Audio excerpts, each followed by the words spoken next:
Good morning. আর একটা নতুন ব্লগে তোমাদের সবাইকে স্বাগত। দেখো সকাল আজ বৃষ্টি শুরু হয়ে গেছে। সকাল সকাল নয়, কাল রাত দিয়ে বৃষ্টি হচ্ছে।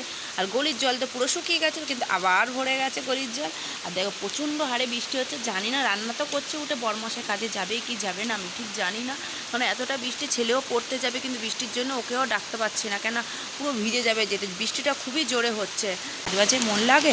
আর আমি এইদিকে রান্না বসিয়ে দিয়েছি, এইদিকে মাছ ভাজা বসিয়েছি, এই যে মাছ ভাজছি, আর এইদিকে ভাত বসিয়ে দিয়েছি। আর একটাই তরকারি ভাত করবো, এই যে পটল দিয়ে আলু দিয়ে মাছটাকে একটু মাখা মাখা তরকারি করবো ঝোলের মতো করে। তা দেখতে দেখো ভিডিওটা আজকে সারাদিন কী করি। সংসারে বাসি কাজবাজ সেরে ঠাকুর ঘরে চলে এসেছি পুজো দিতে। দেখো গাছের ফুল তুলে সুন্দর করে সাজিয়ে ঠাকুরকে পুজো দিয়ে দিয়েছি। এদিকে সকালে কি ব্রেকফাস্ট করবো, কি টিফিন করবো, এই নিয়ে মাথা খারাপ হচ্ছে। তা করে নিয়েছি গোলা রুটি। এই যে দেখো 4টে গোলা রুটি করছি, 4-5টা করবো। তা ছেলে 2টো খাবে, আমি খাবো। এই যে গোলা রুটি নিয়ে খেতে বসে গেছি আচার দিয়ে। আর আচার দিয়ে গোলা রুটি খেতে খুব ভালো লাগে। আর এই আচারটা হচ্ছে ননদের শাশুড়ি মা বানিয়ে দিয়েছে, হেভি টেস্টি, সর্ষে দিয়ে যা খেতে লাগে বন্ধুরা কি বলবো। আর কারা কারা আমার মতো গোলা রুটি কিংবা পরোটা দিয়ে আচার খাও কমেন্ট করে জানি। চারিদিকে কানটা আমার এতটাই ব্যথা হয়েছে, কানেরগুলোকে সব খুলে রেখেছি। দেখো কেমন লাগছে জানো। কালকে আমার বান্ধবী বলছিল তুই কানেরগুলো খুলে দিয়েছিস, কেমন লাগছে রে তোকে। আমি কী করবো বল, কানেরটা আমার এত ব্যথা হয়েছে, ওই জন্য খুলে রেখে দিই। থেকে সারা রাত বৃষ্টি হওয়ার পর এখন আকাশটা পরিষ্কার হয়ে গেছে, একটু যেন রোদের মুখ দেখা দিয়েছে। তা ভাবলাম স্কুলে যাবো না ভেবেছিলাম, কিন্তু আকাশটা পরিষ্কার দেখে ভাবলাম না, স্কুলে চলে যেতে। ছেলেকে স্নান করিয়ে দিলাম, ও এখন রেডি হচ্ছে, আর আমিও তো রেডি হয়ে গেছি। দেখো এই যে সূর্য উঠছে আস্তে আস্তে করে। চলো এবার আমিও রেডি হয়ে গেছি, চলো বেরোনো যাক। ছেলে এই যে শুধু মাথাটা আঁচড়াবে আর জুতোটা পরবে, হয়ে যাবে। আমি তো পুরো রেডি হয়ে গেছি। আর একটা জিনিস তো বলনি, বেল্ট পরবো না?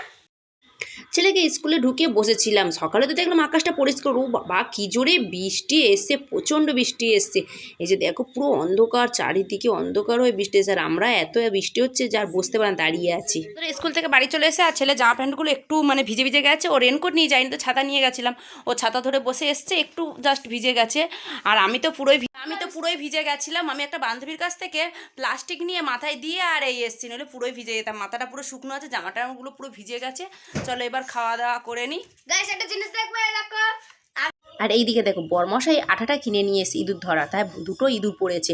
আর আগে যেন আমার ছেলে বাইরে থেকে কৌটো করে ইঁদুর নিয়ে এসে ঘরে ছাড়তো, দোকানে বলে আসতো আমার জন্য ইঁদুর রেখে দেবে, নিয়ে এসে ঘরে ছাড়তো। আর এখন ঘরেই এত ইঁদুর হয়ে গেছে কি বলবো বন্ধুরা। এখানে দেখো ফুচকা নিয়ে চলে এসেছি, 30 টাকা ফুচকা। এখন আগে 30 টাকার 18টা ফুচকা দিত, এখন 30 টাকার 15টা ফুচকা।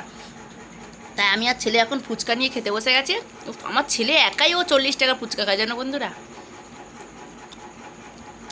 আজ 30 টাকার ফুচকা দুজন মিলে, আমি তো 3-4টে খাবো, আর ও খাবে।